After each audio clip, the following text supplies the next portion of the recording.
আসসালামু আলাইকুম। আব্দিয়া সালাম দাও। ইকরা তুমি সালাম দাও। ইকরা ছোট। তো কেমন আছেন সবাই? আশা করি সবাই অনেক ভালো আছেন। আলহামদুলিল্লাহ আমরাও ভালো আছি। তো দেখতে পাচ্ছেন ইকরা হলো নতুন লুক। ইকরা বাবা সকাল সকাল বের হলো, চুল কাটে আনছে। তো এই কাটিংটা হলো আমার সত্যি কথা বলতে পছন্দ হয় না। তার কারণ হলো এটা হলো ছেলেদের কাটিং। আর বাবু শুনলে হলো মন খারাপ করবে। আর আমার নিয়ত ছিল আব্দিয়ার কথা সাউন্ড করে না। ইকরা যখন ওই যে 1 বছর হবে, ইকরা যেহেতু চুল আমি কাটিনি, আব্দিয়ার সময় হলো চুল কাটা ফেলছিলাম, চুল ঝুটি করার অবস্থা ছিল না। তো ইকরা হলো ঝুটি করার ইচ্ছা ছিল আমার। তো ইকরা চুলগুলো হলো ছোট ছোট হয়ে গেছে। এখন দেখি আর 2-3 মাসের মধ্যে, 2-3 মাস আছে না, 1 বছর হয়তো 3-4 মাস আছে বাকি। এর মধ্যে যদি চুলগুলা বড় হয় তাহলে যেটা ঝুটি করা যাবে। অবশ্য গরমের মধ্যে এই ধরনের চুল কাটলে বাচ্চাদের আসলে ঘাম বেশি বা গরমের এটা উপকার হয়, কিন্তু এইভাবে কাটছে। যাই হোক, সকাল সকাল এই চুল কাইটা নিয়ে আসছে নতুন লুক। ইকরার ছেলে লুকে দেখা যাচ্ছে। দাও কেমন হয়েছে ইকরার লুকটা সবাই কমেন্ট করবেন। আর এইখানে একটা পার্সেল দাও, আমি দেখাচ্ছি, আমি দেখাই। এই সকাল সকাল হলো একটা পার্সেল আসছে। তো বলতেছে, বাবু বলতেছে 0 টাকায় একটা পার্সেল করতে, কিছু অর্ডার করছো? আমি কই না, হয়তো কেউ কিছু পাঠাইছে। ওখানে বসে আচ্ছা ঠিক আছে। ও আচ্ছা, আমি দেখাচ্ছি কি দেখে বললো। তো 0 টাকার পার্সেল। এখন শুনি যে এটা মানে এখানে লেখাই আছে। আমরা কারোর ফোনও পাইনি যে আসবে পার্সেল। এখন দেখি তানজিলা লেখা, তানজিলা পেজে থেকে আসছে, তার মানে তানজিলা পাঠাইছে। তো তানজিলা সাকিব বিলা তার ছোট শালীর প্রথম ঈদ, সেই উপলক্ষে গিফট পাঠাইছে। তো গিফটের মধ্যে কি আছে আমি জানি না, দেখি কি পাঠাইছে তানজিলা। আর অনেকেই তানজিলার গিফট নিয়ে অনেক কিছু বলছেন। আসলে আমি প্রথমে সুযোগ পাই না এটা। আর দ্বিতীয় কথা হলো, প্রথম সন্তান নিয়ে আমি এর একটু ইমোশনাল থাকি, এটা স্বাভাবিক। আর এই যে জিনিসটা আপনারা আমাকে বলছেন, প্রথম সন্তান নিয়ে হলো মানুষ একটু ইমোশনাল থাকে, এটা স্বাভাবিক। আমি যখন আব্দিয়া প্রথম ঈদ পার করতো, তখন আমিও ইমোশনাল ছিলাম অনেক বেশি। মানে অনেক বেশি চিন্তা, খারাপ লাগতেছিল যে ঈদে কে কি দিবে। মানে প্রথম সন্তানটা নিয়ে একটু মানুষ বেশি ইমোশনাল থাকে। সেই ক্ষেত্রে মেয়ে হয়তো একটু মন খারাপ করছে, কারণ শিন হলো ওই ইয়েরই প্রথম সন্তান। এক হিসাবে ওই গ্রুপের মানে ওই বংশের প্রথম গ্রুপ, যে সাকিবের যে গ্রুপটা, ছেলেদের যে গ্রুপটা, ওটা হলো প্রথম সন্তান। তো ও আসলে শ্বশুর বাড়ি থেকে সবার কাছ থেকেই আশা করে, কারণ যেহেতু সবারই ও কম বেশি সবাই ভালোবাসে, ও কম বেশি সবাইকে গিফট দেয়। তো ওইটা কিন্তু আমাদের বলে নাই, যেটা আপনার মিনিং করছেন, অনেকে অনেক কমেন্ট করছেন। তারপর আমি যখন গিফট কিনতে গেছি, সেটা দেখে বলছেন যে তানজিলা কান্না করছে, সেই জন্য আপনি গিফট দিচ্ছেন। বিষয়টা না, আমি ঢাকা থেকে যখন কিনতে চাইছি তখন তানজিলাকে বলছি যে এখানে এখন কিনতে পারতেছি না, আমি দেশে যাই, তারপরে ওখান থেকে ভালো 3 পিসের ইয়াসাম, ওখান থেকে তোমাকে গিফট পাঠাবো। তো তানজিলা বলছে পাঠানোর প্রয়োজন নেই। তারপর আমি বলছি যে পাঠাবো, কিন্তু এইখানে আসার পরে তো দেখলেনি আস্তে আস্তে সবকিছুই করলাম সবার জন্যই। আমরা ইকরার জন্য শপিং হয় নাই, মানাসের জন্য শপিং হয় নাই, ওদের জন্য কিন্তু শপিং হয় নাই, তারপর ভাইয়ের ছেলে মেয়ের জন্য হয় নাই। তো আস্তে আস্তে সবারটাই করতেছিলাম। যেহেতু আমরা ডেইলি ব্লগ করি, তো ওই ক্ষেত্রে হলো একটা ব্লগ একদিন তৈরি করব, সেটা আগে থেকে মাইন্ডসেটে থাকে যে এটা এইদিন করবো, এটা ওই দিন করবো, এটা ওই দিন করবো। সেই ক্ষেত্রে একটু লেট হয়ে গেছে। তো তানজিলাও ভিডিও দিয়েছে, আমরাও এর পরের দিন গেছি। তো এই জন্য মানুষ বেশি কমেন্ট করছেন। যাই হোক, সবাই ভালোবাসার খাতিরে বা ভালোবাসার ক্ষেত্রে থেকে এই ধরনের কমেন্ট করেন, আমি মন খারাপ করি নাই। সবাইকে অসংখ্য ধন্যবাদ। আর ঈদের শপিং আমরা দেখি কি পাঠাইছে। আছে না, তুমি তো বাচ্চারা তো শপিং খোলার জন্য একটু পাগলামি করে, আর ইকরাও সাথে আছে। এখন তো ইকরা চুপচাপ, আর একটা ওষুধ যাক দেখবেন আর ইকরার অবস্থাটা দেখবেন। খুলো খুলো খুলো। তন্দিলা ভাই কি পাঠিয়েছে? সাকিবের ছোট শালী, সবচেয়ে ছোট শালী। এটা তোমার না, এটা তোমার আম্মু।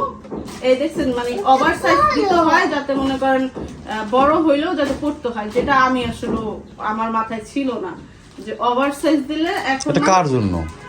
এটা জিজ্ঞেস করতে হবে। আব্দিয়ার জন্যই মনে হয়। আব্দিয়ার না, আব্দিয়ারই হবে। অন্য কারোর জন্য পাঠাইছে? আচ্ছা জিজ্ঞেস করবো না, আমার মনে হয় আব্দিয়ার জন্য, কারণ ও ওভার সাইজ পাঠাইছে। তানজিলা আব্দিয়ার সাইজ জানে, জানলো। আচ্ছা জিজ্ঞেস করবো না। আরেকটা দেখি, আরেকটা কি পাঠাইছে। আছে দেখবা, এই যে এখানে দেখো, এটা আবদিয়ার, ওই যে এটা তোমার প্যান্ট হবে। হুম, এইটা এই যে আবদিয়ার। না, এটা তোমার। ভালো করে ওখানে দাঁড়াও, ওখানে দাঁড়াও। এটার সাথে এটা না, কি করবে আমি ছোট, ওই যে প্যান্টের সাথে পরবা। আর এই হলো আরেকটা ড্রেস। এইগুলো আমি যে পেজ থেকে ড্রেস কিনি, হ্যাঁ ওই পেজের ওই যে সেম এই টাইপের ড্রেস থাকে, খুব সুন্দর সুন্দর স্কার্ট। আচ্ছা, এটা ড্রেসগুলো সুন্দর কিন্তু মাশাআল্লাহ।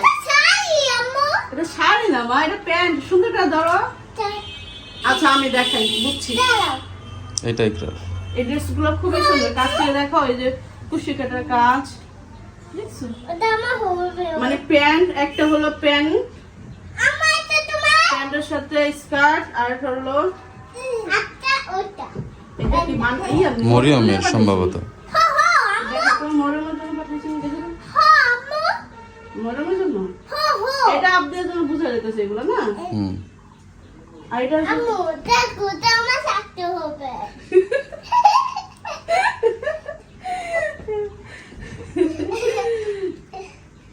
ইকরা আর আবদিয়ার, ইকরা ড্রেস তো আসে নাই, ইকরা তো ছোট, এই জন্য হয়তো ইকরাটা পাঠায় না। কারণ ইকরার এই বয়সে ড্রেস যত কেনাকাটা হবে অতই মনে করেনি, কিন্তু ইকরা যত কেনাকাটা হয়েছে।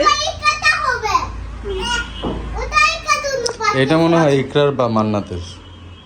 আচ্ছা, এখানে যে ড্রেসগুলো আছে, এখানে মান্নাত, আবদিয়া, মরুমের, আমার যতটুকু মনে হয়, যেটা আমি জানি না, আমার আইডিয়াও ছিল না, ও বলেও নাই। যাই হোক, আমার আইডিয়ার মতো আমি বলি, ওইটা মরিয়মের, এই দুটো আবদিয়ার, এটা হচ্ছে মান্নাতের। হ্যাঁ মনে হয়, যেটা মানে ছোট দেখে মনে হইতেছে, সাইজ দেখে মনে হচ্ছে। সাইজ দেখে মনে কারণ হচ্ছে। তানজিলা এতটাও বোকা না যে হ্যাঁ, এরকম সাইজ দিবে। তানজিলা সবার সাইজ জানে। সেটাই। যাই হোক, আমার মনে হয় ওদের তিন, মানে মরিয়ম, আবদিয়া, মান্নাতের জন্য পাঠানো হয়েছে এখানে, যেহেতু 4টা ড্রেস না। এবার তুমি ফোন দাও। ফোন করে দেখতে হবে যে আসলে তানজিলা কার কার জন্য পাঠাইছে। তা আমি এখন হলো ফোন দিব তানজিলাকে, আসলে কার কার জন্য ড্রেসগুলো পাঠানো হয়েছে। আমার জানা মতে ওইটা হলো মহরমের জন্য, আর এখানকার মধ্যে মান্নাতের জন্য পাঠানো হয়েছে। ইকরার জন্য ড্রেস নাই কিন্তু। আমি ভাবছিলাম ইকরার সাইজের নাই, তার আমি ভাবছিলাম হয়তো প্রথমে এই জন্য ছোট শালীর জন্য পাঠাইছে থাকে, এটা মনে করছি, কিন্তু আবদের জন্য পাঠানো হয়েছে। যাই হোক, একজনের জন্য পাঠাইছে, তাতে আমি অনেক খুশি। সবার জন্য পাঠাতে হবে তা না, সবাইকে যে গিফট দিতে হবে সেটাও না। খুশি মনে যতটুকু দেয় আলহামদুলিল্লাহ খুশি হয়েছি যে তানজিলা তো দূর থেকে হলো ঈদের গিফট পাঠাইছে। আর এই ড্রেসগুলো কিন্তু খুবই সুন্দর। এই দেখেন, হ্যাঁ মানে গরমের মধ্যে আমার, হ্যাঁ এগুলো আর কিনতে হবে না। আমি ভাবছিলাম ঈদের পরে যে আপুর ওখান থেকে বানিয়ে নিয়ে আসবো, কারণ আপুর ওখানে যে আমাদের আন্টি আছে খুবই সুন্দর ড্রেস বানায় এই ধরনের, মানে তারা যে কোনো ডিজাইন দিলে সে ওই ডিজাইন অনুযায়ী হলো ড্রেস বানাতে পারে। দেখেন এটা কি করতেছে, ফালায় না, ফালায় নষ্ট করে না। তো আজকে ইফতারিতে কি কি বানাই সেটা শেয়ার করব।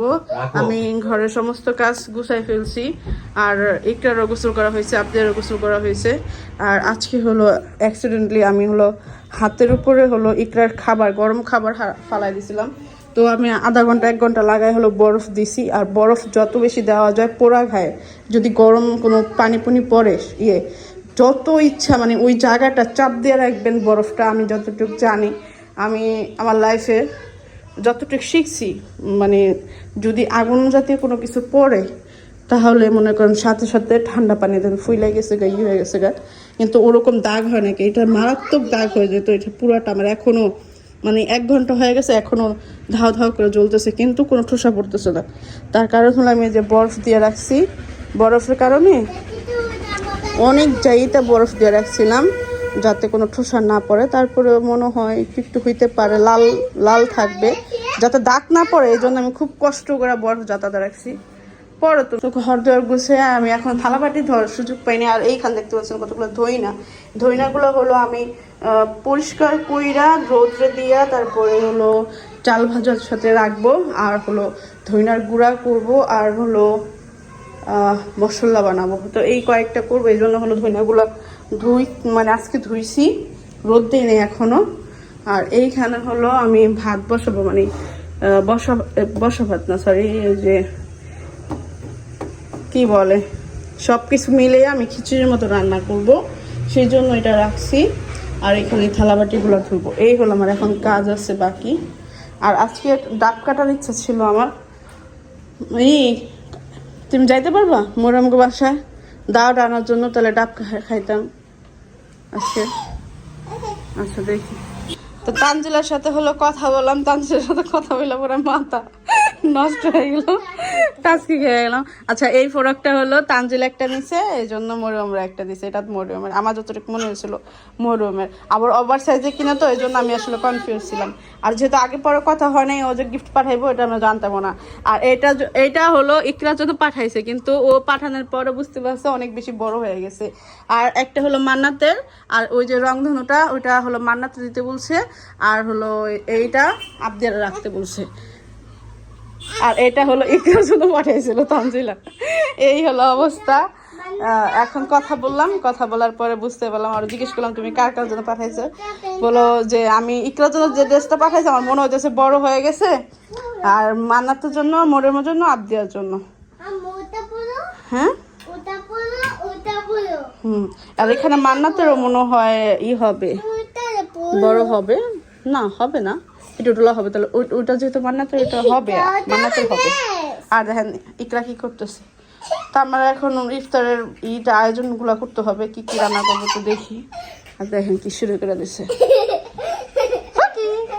আর বাবা হলো বাইরে চলে গেল, ওই যে ঈদের যে প্যান্ট আছে ওই প্যান্টগুলো হলো তার ঢোলা, সেই প্যান্ট হলো ছোট, আবদিয়া মুখে চোখ হাতে না, ছোট করার জন্য গেছে।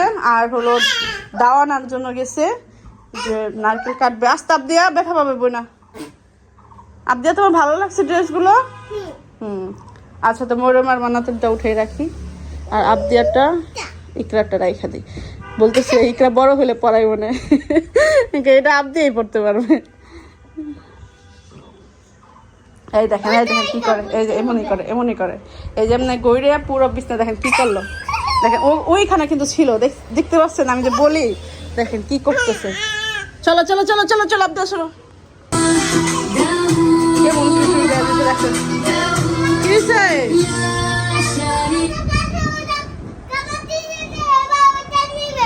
তাই তো। বাবু হলো বাসা নেই, ওদের দুজনের রাইখা আমি যে রান্না করতেছি, কত কষ্ট করে একটু কাজ করতেছি, কি যে শুরু করে দিছে, মানে কি বলবো। তা আমি হলো থালাবাটিগুলো ধুইলাম,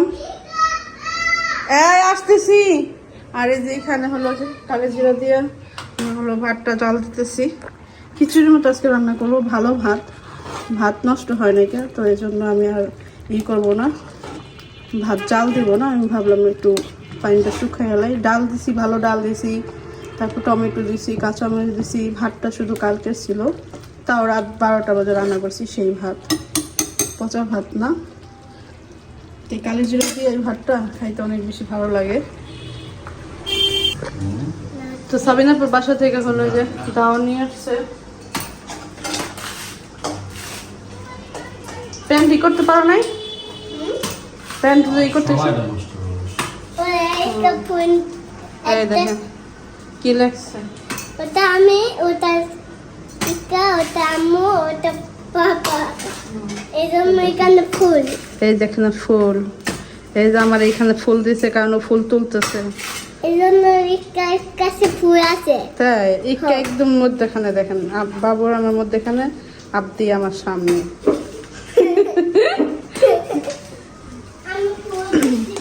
এখানে হলো বাগার দেওয়ার জন্য রসুন কাইটা নিয়েছি, রসুন বেশি দিচ্ছি।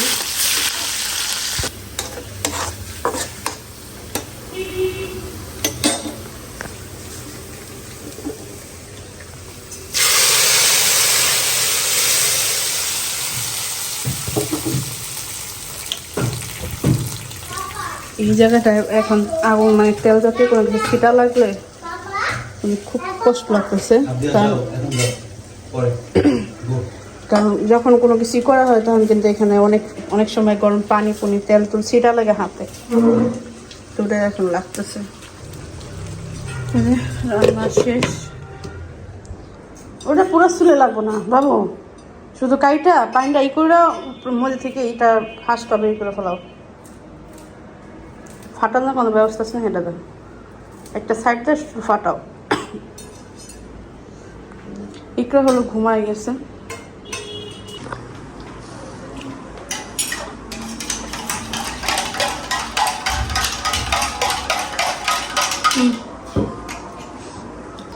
বাবা তুমি ম্যাগো নিও হ্যাঁ সত্যি সত্যি ম্যাঙ্গো জুস। পাপা তোমার তুমি খাও, পাপা খাইতেছে না। তোমার ওটা ওটা কালো পেলো মানে আমি বলছি তা তো হয় নাই কা। ম্যাঙ্গো জুস বানাইছো? আলু পানি কেমন ভালো না? ছুঁয়ে দাও না, একলতা পুডিং বানাই দেন না পানি দিয়া। মজা আতে? এই পানি অনেক মজা। মজা হলে খাও।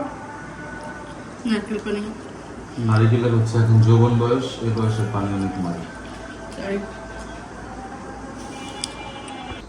কি ঠান্ডা করার লেগে তো ঠান্ডা পানি দেওয়া আজকে জুসটা বানানো হয়নি।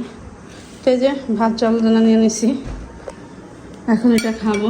আলহামদুলিল্লাহ আজকে যতটুকু কিসমতে ছিল খাইতেছি। বাবা ওটা ওয়ালা ওই যে এই যে ম্যাডাম উঠে গেছে গা।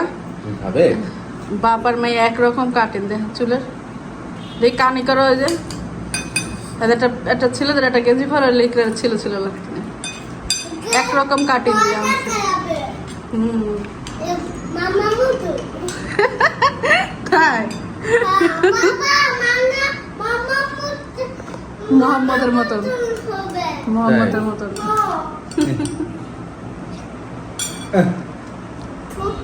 ইকরা ঘুম পুরা হয় না তোমার?